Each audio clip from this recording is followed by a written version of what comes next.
ევროკავშირის ლიდერებთან საქართველოს პრეზიდენტის შეხვედრები დაიწყო ცოტა ხნის წინ. სალომე ზურაბიშვილი ევროპული საბჭოს პრეზიდენტ შეხვდა, რა დროსაც დონალდ ტუსკმა პრეზიდენტის შეთავაზება მიიღო. ის ივლისში საქართველოში ჩამოვა და ბათუმში დაგეგმილ კონფერენციას დაესწრება.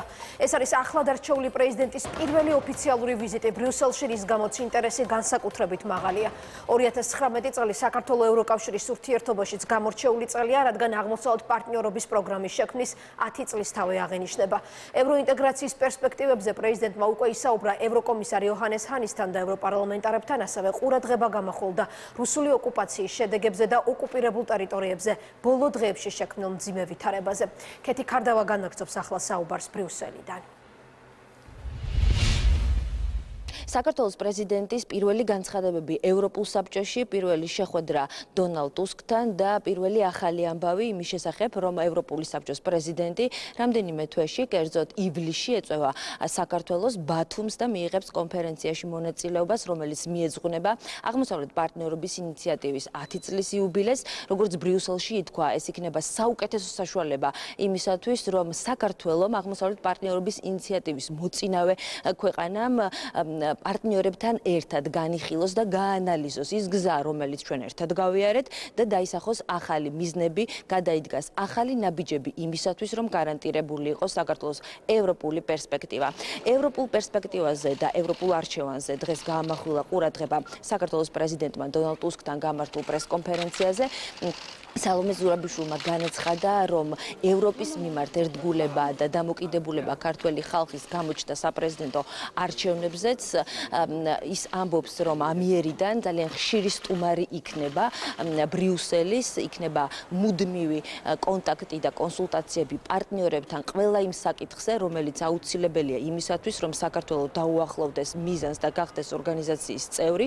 საუბარი შეეხო სამშვიდობო ინიციატივებს, ახალ ფორმატებს. საქართველოს პრეზიდენტმა ისაუბრა უსაფრთხოების საკითხებზე, შავი ზღვის უსაფრთხოების მნიშვნელობაზე, ასევე საოკუპაციო ხაზის გასწვრივ არსებულ ვითარებაზე, ოკუპირებულ ტერიტორიებზე შექმნილ უმძიმეს მდგომარეობაზე და მადლობა გადაუხადა ევროპელ პარტნიორებს მხარდაჭერისთვის, განსაკუთრებული მადლობა ევროკავშირის მონიტორინგის მისიას. განცხადება დღეს გააკეთა შეხვედრის შემდეგ ევროპული საბჭოს პრეზიდენტმა მხარდაჭერა საქართველოს ტერიტორიული მთლიანობისა და სუვერენიტეტის მიმართ. განცხადება საქართველოში ჩატარებულ საპრეზიდენტო არჩევნებთან დაკავშირებით, პოლარიზაციის შემცირებაზე, ასევე რეფორმების გაგრძელებაზე. დონალდ ტუსკი ამბობს, რომ რეფორმების გაგრძელების მნიშვნელობაზე და აუცილებლობაზე ის და პრეზიდენტი დღეს შეხვედრაზე შეთანხმდნენ. მადლობას მოგახსენებთ ბრიუსელში პირველი ვიზიტით ჩამობრძანებისთვის. გილოცავთ არჩევნებში გამარჯვებას. ევროკავშირი საქართველოს ყველაზე დიდი სავაჭრო პარტნიორია. სავიზო რეჟიმის ამოქმედების შემდეგ საქართველოს 300,000-მა მოქალაქე მისარგებლა უვიზო მიმოსვლით.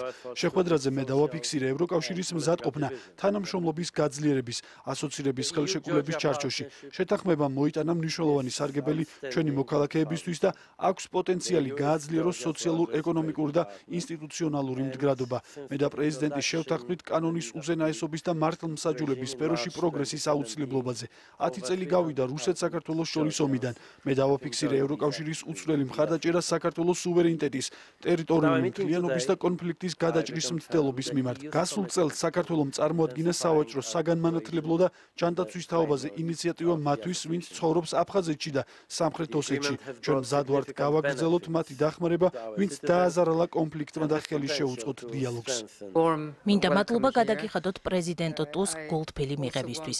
ასევე მინდა მადლობა გადავუხადო ზოგადად ევროპულ ინსტიტუციას საქართველოს ევროატლანტიკური ინტეგრაციის, სუვერენიტეტისა და ტერიტორიული მთლიანობის მხარდაჭერისთვის.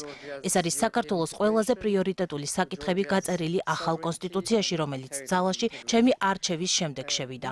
ასევე მინდა ხაზი გავუსვა, რომ ჩემი არჩევა იყო მხარდაჭერა ევროპისთვის. ჩემმა ევროპულმა წარსულმა არც თუ ისე მცირე როლი შეასრულა წარმატებულ არჩევნებში. საქართველოს ევროკავშირში ინტეგრაცია მის მთავარ პერსპექტივად განსაზღვრა განვითარებისთვის წელს ჩვენ მრავალ თარიღს აღნიშნავთ. 15 წელია რაც შევუერთდით სამეზობლო პოლიტიკას. 10 წელი გავიდა პარტნიორობაში გაწევრიანებისგან. 5 წელია რაც მივიღეთ ასოცირების შეთანხმება. და როგორც გავიხუმრე, ყოველ 5 წელიწადში ჩვენ რაღაც ახალს ვიღებთ. ასე რომ ჩვენ მზად ვართ. დღეს საქართველოს პრეზიდენტი შეხვდა ევროპარლამენტარებს. ეს იყო არაფორმალური შეხვედრა, სადაც იყო განხილული ძალიან ფართო სპექტრის საკითხები, მათ შორის საპრეზიდენტო არჩევნები, მომავალი თანამშრომლობა, ევროკავშირის წინაშე არსებული გამოწვევები, პრობლემები და ის თუ რა ურთიერთობები უნდა ჰქონდეს ევროკავშირის პარტნიორებთან, განსაკუთრებით რა უნდა მიიღონ იმ ქვეყნებმა, რომლებსაც არჩეული აქვთ მტკიცედ ევროპული გზა, აქვთ ევროპული პერსპექტივა და როგორ უნდა გაღრმავდეს ეს ურთიერთობები. ამ შეხვედრის შემდეგ ჩვენ გვქონდა შესაძლებლობა რომ გავსაუბრებოდით ევროპარლამენტარებს. ისინი ამბობენ რომ პრეზიდენტმა მათზე ძალიან კარგი შთაბეჭდილება დატოვა. ჩვენ საქართველოსთან მეგობრული ურთიერთობები გვაკავშირებს. ეს კარგი საშუალება იყო, რომ გაგვეცნოს საქართველოს ახალი პრეზიდენტი და დავრწმუნებულიყავით, რომ გაგრძელდება თანამშრომლობა. მე დარწმუნებული ვარ, რომ სალომე ზურაბიშვილი იქნება ქვეყნისთვის ძალიან კარგი პრეზიდენტი. ჩვენ გვქონდა კონსტრუქციული საუბარი. საქართველოს პრეზიდენტს ესმის სიღრმე და სრული დინამიკა ევროკავშირსა და საქართველოს შორის არსებული ურთიერთობების. ეს გვაძლევს საუკეთესო საშუალებას ავაგოთ მომავალი ურთიერთობები. გადავხედოთ ბოლო 10 წელს. ვერავინ წარმოიდგენდა, რომ საქართველო და ევროკავშირი ურთიერთობებში ასეთ პროგრესს მიაღწევდნენ.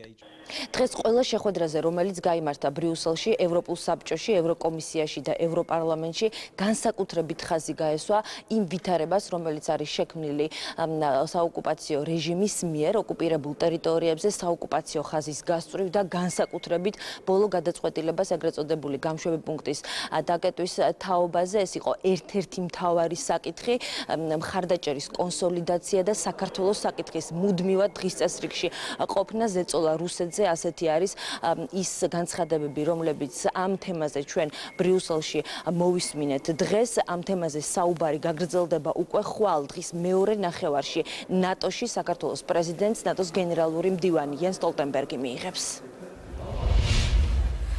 ის იყო ქეთი ქარდავა ბრიუსელიდან.